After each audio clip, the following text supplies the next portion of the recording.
E você é liderada, Alice. Deve assim ser por alguém sensato. Sim ou não? Ou você prefere ser liderada por alguém mesquinho, impulsivo, estúpido e passional? É evidente que a resposta é óbvia, pelo menos para alguém com o mínimo aceitável de bom senso. A curiosidade está no fato de que, na prática, o contrário é o comum vigente. Para que meus termos iniciais não fiquem vagos, vamos aos fatos. Permita-me partir dos tempos antigos, que apesar de muito ido, ainda atende ao recente. Os gregos compõem o ser em 3 elementos, sendo o primeiro o soma, onde o físico e o energético fundem-se. O segundo, a psique, representa a mente humana, as emoções e os pensamentos mecânicos e profanos. E o nous, mente mais elevada e de valores sublimes, ou seja, virtudes. Esse, por sua vez, se aproxima da ordem inexorável e divina. Dito isso, vamos alinhar os 2 primeiros parágrafos. Novamente, se você fosse liderada por alguém, acharia mais prudente confiar sua tutela à subjetividade da soma e da psique, ou conferir sua guia à ordem universal, eficiente e inexorável do nous? Outra vez, repetindo a primeira inferência, a resposta é evidente, conquanto, na prática, essa teimosamente ainda mantém a contradição. Entretanto, o estado consciente do nous tem como pré-requisito a maturação, mas não apenas a maturação do corpo, que é só um veículo. É necessária, na mesma proporção, a maturidade da psique. Vou exemplificar rapidamente. A última parte do seu cérebro a se desenvolver é uma região chamada de córtex pré-frontal. Essa geometria, só os da sua espécie concebem inerente por natureza. Grosso modo, é a parte do seu cérebro responsável por funções tais como discernimento, ponderação, contenção de impulsos e exercício da razão. E apesar dos números maleáveis e variáveis, senso comum admite que essa parte só está totalmente desenvolvida aos 21 anos de idade. Por ora, para o que pretendo, basta esse necessário. Mas, o fato do corpo envelhecer não garante que os aspectos ditos há pouco acompanhem apenas o relógio. Deveras, tais atributos da mente mais elevada dependem não apenas do tempo, mas do esforço e da dedicação. Por isso, a maturação. Em outras palavras, o que eu quero dizer é que a imbecilidade e a idiotia não é apenas prerrogativa de jovens. Nesses moldes, a tolice é alegremente eclética.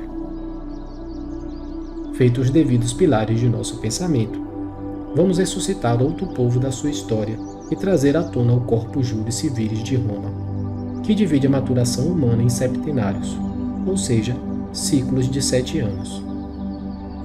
Sim, Alice, qual é o problema de usar o referencial de pensamentos antigos, mas que são tão atuais como sempre foram desde antes?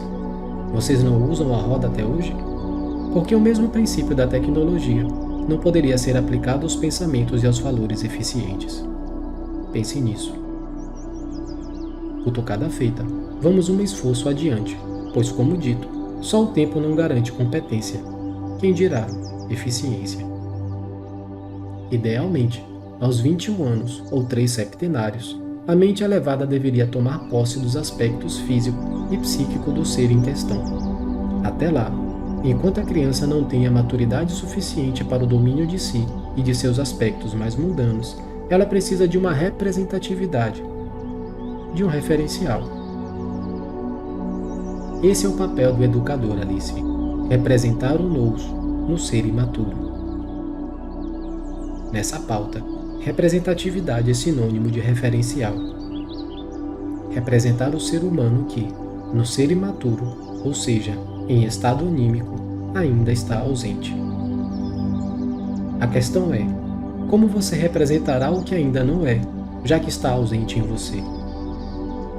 Em outras palavras, para que você seja a essência do nous de alguém, é óbvio que, em você, ele já esteja presente. Sim ou não? Essa é a condição do ser consciente que vive em conjunto, minha cara. Representar o nous, o cosmos, o Dharma, o Tao, Maat, ou seja lá o nome que você invente para a sagrada ordem universal inexorável. Porém, segundo conta a história, não pelas linhas, mas pelos fatos, a virtude e a sabedoria nunca estiveram em moda, se é que você me entende. É importante entender essa relação, para não dramatizar o mundo, como se a miséria fosse produto da geração espontânea. As pessoas fazem o que lhe cabem, dentro da sua maturidade e qualificação, Alice. Contudo, minha jovem, você não tem um dever de responder no mesmo nível, se esse não for o nível humano. Por isso, eu e Aline estamos aqui. Reduzir o nous que há em ti, minha menina. Para quem vive abaixo disso, Alice, a entropia dá o tom do comportamento, dos valores e do pensamento. Um estado mórbido de existência. E a morbidez é o ato de focar nos defeitos ante tantas qualidades. Uma forma lisonjeira de elogiar os defeitos, se assim posso dizer. Por isso, não leve a vida para o pessoal, minha criança. Às vezes, você só está no jogo das relações entrópicas de um mundo abaixo do nous. Uma pessoa de má índole não necessariamente lhe persegue. Ela só é ruim, e você é um fator circunstancial dela expressar essa ruindade. A atitude mais sensata é deixar ela ir. Concluindo, se quiser ser uma boa educadora, Alice, primeiro veja como sua mente condiciona o seu corpo e como você educa sua mente. Você cede aos impulsos e compulsões de seus afetos e desejos e prejudica o seu corpo? Você age pelo bem de si mesma ou pelo bem do todo? Quem lhe dera não dá o tutelado que quer, Alice, mas o que esse necessita, para que um dia o acólito comande a si com sabedoria e seja ele um indivíduo eficiente. Mas, para quem educa mediante o nous, há de se conquistá-lo primeiro. Isso é representatividade, Alice. Fora disso, é só melindre, drama, ressentimento e vaidade.